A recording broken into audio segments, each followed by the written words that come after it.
Você sabia que a franquia Planeta dos Macacos ela é responsável por um dos maiores plot twists da história do cinema? E que esse final ele é homenageado e referenciado até hoje dentro da indústria?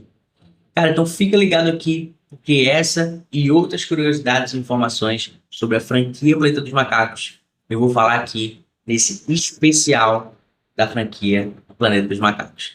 Cara, muito feliz. Primeiro especial que tô fazendo aqui no canal. Pô, dá um likezinho aí, cara. Se inscreve aí no canal. Vamos embora, porque eu gosto muito dessa franquia. Tem filme novo chegando e a gente vai falar, explicar pra você tudo sobre a história, sobre a mitologia, sobre até algumas coisas aí de bastidores e tal, sobre essa franquia que tá aí chegando aí no seu 10º filme.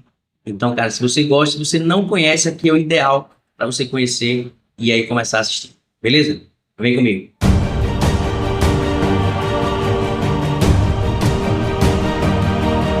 Planeta dos Macacos, o Reinado, tá chegando e promete ser um filmaço, contando aí uma história que já vai se passar centenas de anos depois da história do César, que a gente viu aí na trilogia da década passada. Mas essa franquia já é sucesso há muito tempo.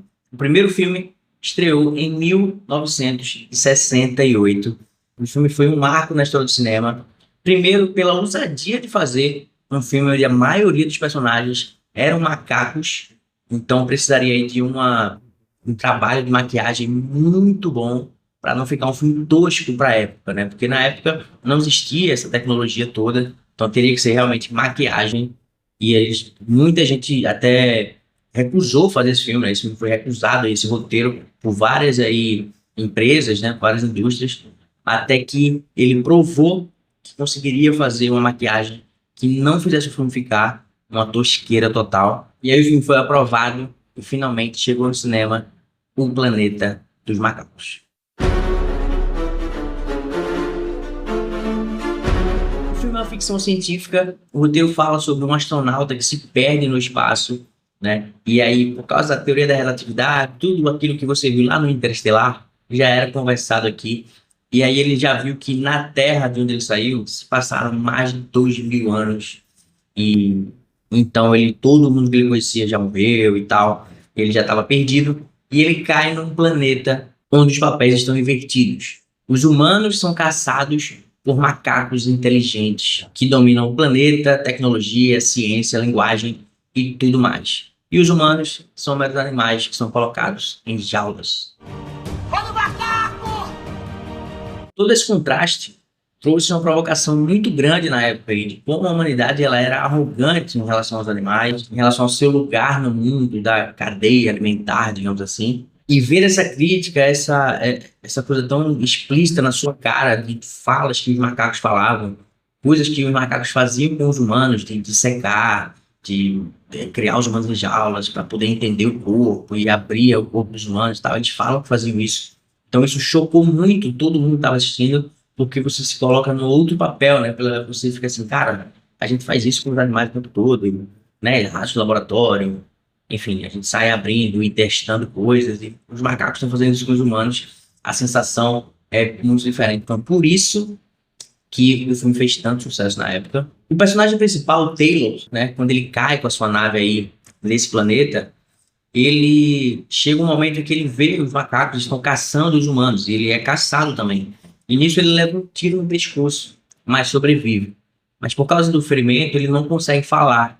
E aí os humanos desse planeta também não falam, e ele acaba ficando muito parecido com os humanos daí. Então ele não consegue falar por causa desse tiro, mas ele já consegue se comunicar de alguma forma diferente. Ele tenta apontar as coisas, ele tenta escrever, desenhar, fazer aviãozinho de papel. Enfim, ele tenta de alguma forma chamar a atenção.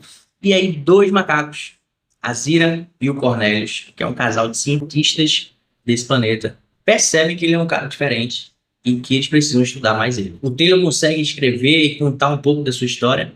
E algumas coisas aí acontecem, não vou estar contando o filme todo, mas em algum momento ele consegue falar. Depois de um tempo ele consegue falar quando ele está sendo caçado lá pelos macacos. E isso é um impacto muito grande dentro da sociedade dos macacos, que chegam a levá-lo para julgamento. O que a gente vai fazer com esse cara que é um ser humano que fala? E esse julgamento é muito bem trabalhado. Tem várias questões aí, os argumentos que os macacos dão para que tenha que matar esse humano são sinistros, assim, são coisas que os humanos também falam em relação a outros animais. Essa cena do julgamento é muito boa, tem muitos easter eggs, tem muita referência, vale muito a pena ver. Eles até entram em coisas de religião, de Deus, porque Deus fez o macaco com a sua imagem e semelhança. Então, cara, tem essas nuances muito legais e umas referências bem bacanas, principalmente nessa cena aí do julgamento. Mas aí no final, a Zira e o Cornelius conseguem ajudá-lo, ele foge e ele vai para uma zona proibida, que é dita pelos macacos. Nessa zona proibida é onde tem vestígios de que os humanos viveram nesse planeta há muitos anos atrás e eles eram os dominantes. Por algum motivo, os macacos tomaram esse lugar. E aí ele consegue provar que os humanos conseguem ser animais inteligentes, também conseguem ter tecnologia e tal. Ele já tem uma boneca, que quando ele aperta, a boneca fala. E aí ele diz, como é que um macaco construiria uma boneca humana que fala? Então, obviamente, isso aqui foi construído pelos humanos há muito tempo atrás.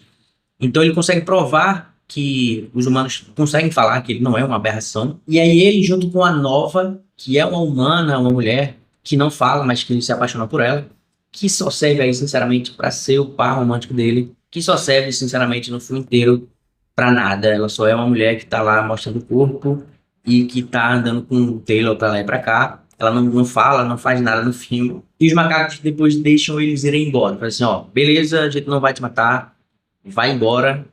Tu e a Nova aí, essa mulher que tu conhece, que tu gostou dela, vão viver, mas vivam aqui na zona proibida pra lá. Não cheguem mais no nosso, na nossa zona, né? Na zona dos macacos tem as suas cidades e tal. E aí é quando acontece um dos maiores plot twists da história, onde ninguém esperava isso.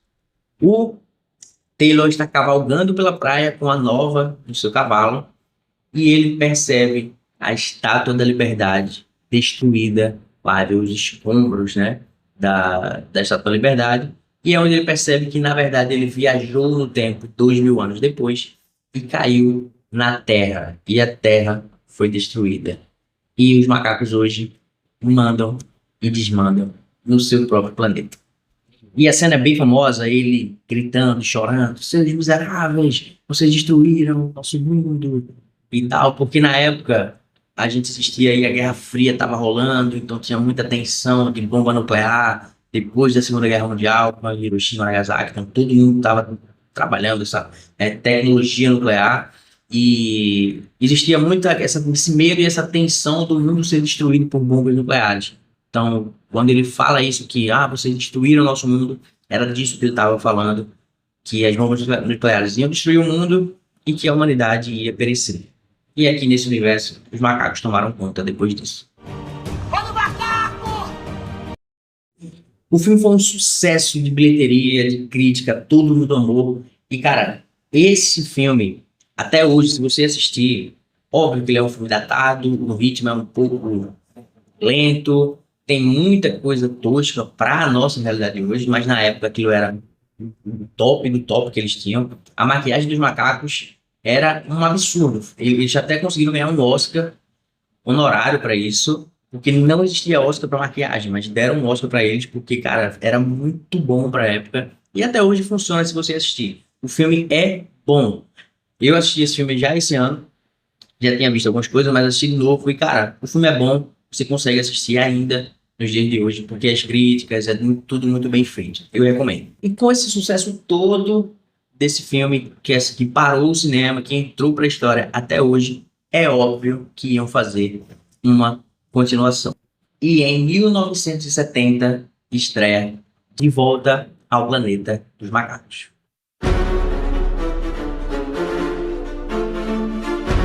Um astronauta que foi procurar os seus colegas que tinham se perdido, e ele também viaja no tempo e ele cai no planeta 2000 anos depois, onde os macacos estão lá vivendo, né?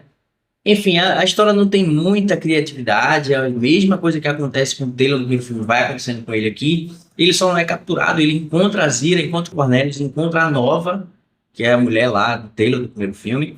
Mesmo sem falar nada, ele consegue ver que tem alguns elementos que eles conheciam o Taylor, e ele tá querendo encontrar o Taylor. Daí o filme cai na maior loucura possível. Como eu falei, na época estava muito em alta essa questão da bomba atômica, da Guerra Fria, e aqui eles trazem isso de uma maneira muito forte. Eu entendo, o aspecto cultural da época de trazer isso, mas, cara, é uma loucura total isso aqui. Eles vão para a zona proibida, que é onde Nova York estava, né? Afinal, o Taylor viu lá a Estátua da Liberdade, os contos. Então, eles entram, eles acham um metrô de Nova York, embaixo da terra, que, cara, é muito tosco até pra época. Tem um ônibus que tá pintado na parede, claramente é um ônibus pintado na parede, e eles estão lá andando. Tem os humanos que têm superpoderes, porque estão lá há muito tempo na radiação da bomba atômica, e os caras estão desfigurados, mas eles conseguem, por telepatia, falar entre eles, e, cara, tem um sonzinho bizarro quando eles falam por telepatia. Eles cultuam uma bomba nuclear, na cabeça deles é um deus, e, cara, é muito ruim, é muito ruim. Cara, não vou me delongar muito. O filme é bizarro. No final, tem uma guerra lá entre esses humanos e os macacos. E a solução que o Taylor acha é explodir a bomba atômica. E aí essa bomba é enorme. O filme acaba com a bomba explodindo, o planeta acaba. Vem uma tela branca e diz assim: depois de não sei quantos anos, a Terra finalmente acabou. E todo mundo morreu. Sem dúvida, é um dos piores filmes que eu já vi. Assim, o contraste com o primeiro é muito grande. O primeiro realmente é uma obra muito boa, que até hoje tem a sua relevância, mas esse segundo aqui, cara, é muito, muito, muito ruim. Fez uma boa bilheteria, afinal, o primeiro filme tinha feito muito sucesso, então todo mundo queria ver o segundo. Não tinha internet na época para as pessoas estarem dando sua opinião aí a todo mundo, dizendo, esse filme é uma bosta, esse filme é uma merda. Não tinha isso, então as pessoas tinham que ir ver para saber se era bom ou ruim. A bilheteria foi muito boa, mas a crítica caiu de pau e não tinha como ser de outro jeito. Mas, como quem fala mais alto sempre é o din-din, a grana, fizeram o terceiro filme e já um ano depois, em 1971, veio Fuga do Planeta dos Macacos, terceiro filme da franquia, onde aqui agora eles inverteram a história. De alguma maneira, a Zira, o Cornelius e outro macaco lá, que eu não lembro quem é, entraram na nave do John, do Taylor, que estava lá, saíram do planeta antes do planeta explodir, e eles fizeram a viagem no tempo oposta. Eles vieram para o passado. E aí eles caem na Terra 2000 anos antes, onde a Terra está tomada ainda pelos humanos, e eles chegam aqui como macacos. O filme tenta colocar a história de novo nos trilhos, depois de ter saído ali no segundo. Então, trazer os macacos de volta agora, com todos os humanos aqui, é bem interessante, sabe? O filme já começa a ter um orçamento bem menor, então, obviamente que a questão das maquiagens, eles escolheram fazer só três, e aí a maioria dos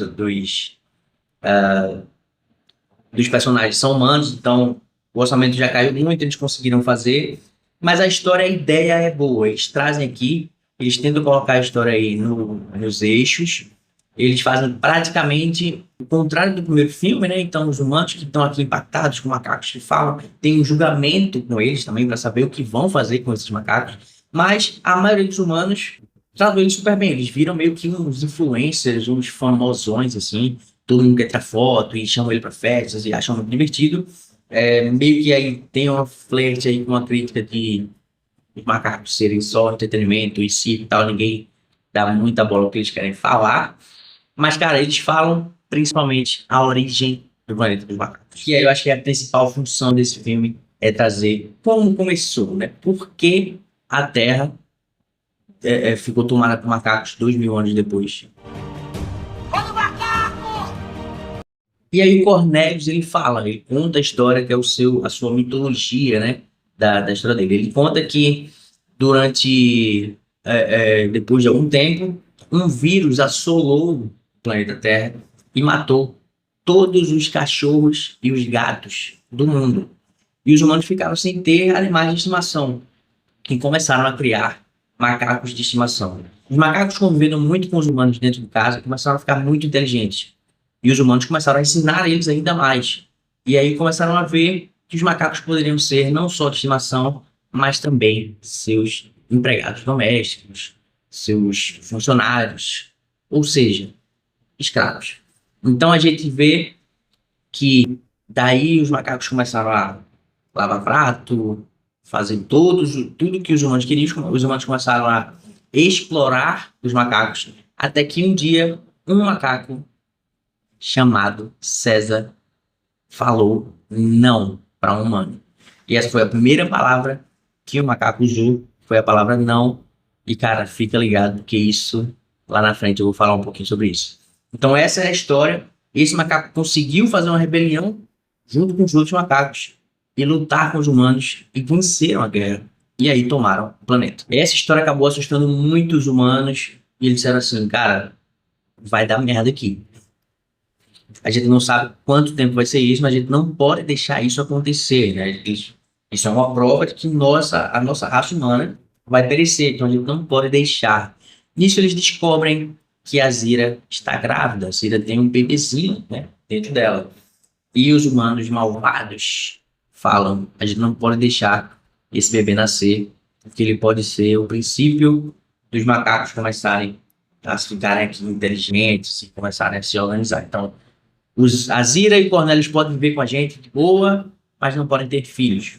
O Cornelius e a Zira, obviamente, não concordam com isso e tentam fugir e ter o seu bebê e se esconder. E alguns humanos ajudam, outros querem caçar, enfim. Vamos resumir isso aqui. Mas o final é bem impactante, cara. Assim, eles se escondem num circo, depois eles são descobertos, eles vão se esconder dentro de um navio, os humanos chegam e, resumindo, mata todo mundo, mata o bebê, mata a Zira, mata o Cornelius. Todo mundo morre e daí acaba a possibilidade do planeta ser tomado por macacos, segundo os humanos, porque essa linhagem não ia aí ter mais continuidade. Mas como o Planeta dos Macacos do primeiro filme teve um plot twist muito bom, nesse daqui eles quiseram fazer também. Quando Zira estava no circo, ela viu que tinha outro bebê macaquinho lá, que não falava, né? Um macaco normal, como é nos dias de hoje, e ela trocou o seu bebê com esse, que sabia que iam pegar o bebê dela. E aí o bebê, que é filho da Zira e do Cornelius, ficou no circo. E assim acaba com o bebezinho dentro do circo falando mamã, mamã. Aí ele faz um gifzinho lá, né? Mas enfim, essa é o grande plot twist desse filme. Esse filme foi legal, na minha opinião. Assim, ele é tosco, ele é meio bizarro, mas a ideia é boa, a história é boa, e é muito melhor que o segundo, né? E é interessante, principalmente, trazer essa origem aí do Planeta dos Macacos. O filme foi bem avaliado, teve um pouquinho mais de grana do que o segundo, a crítica também não pegou tão pesado, gostou, porque realmente o filme é um pouco melhor. E aí, já um ano depois, 1971, vem aí o quarto filme da franquia, que se chama A Conquista do Planeta dos Macacos.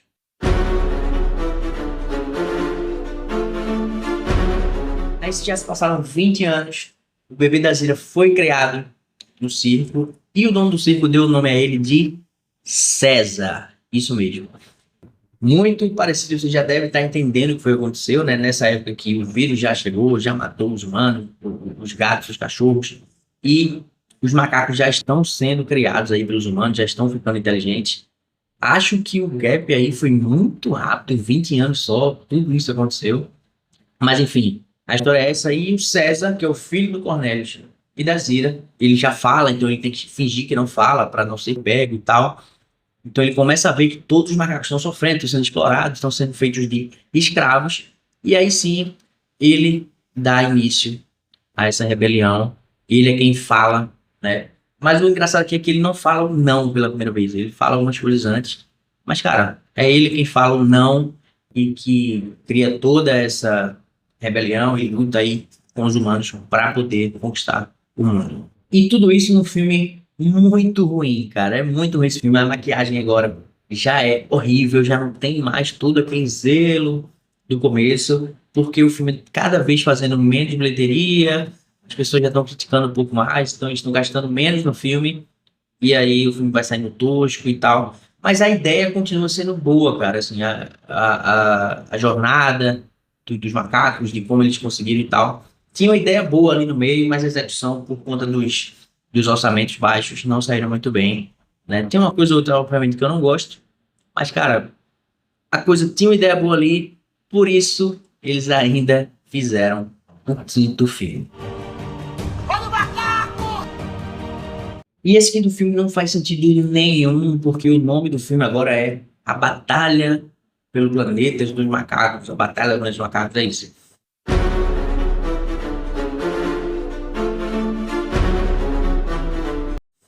E assim, se o outro filme já era a conquista, já tinha mostrado eles conquistando, né? De uma maneira muito ruim, como eu falei, com um orçamento muito baixo, onde a guerra entre macacos e humanos tinha ali, sei lá, 50 pessoas.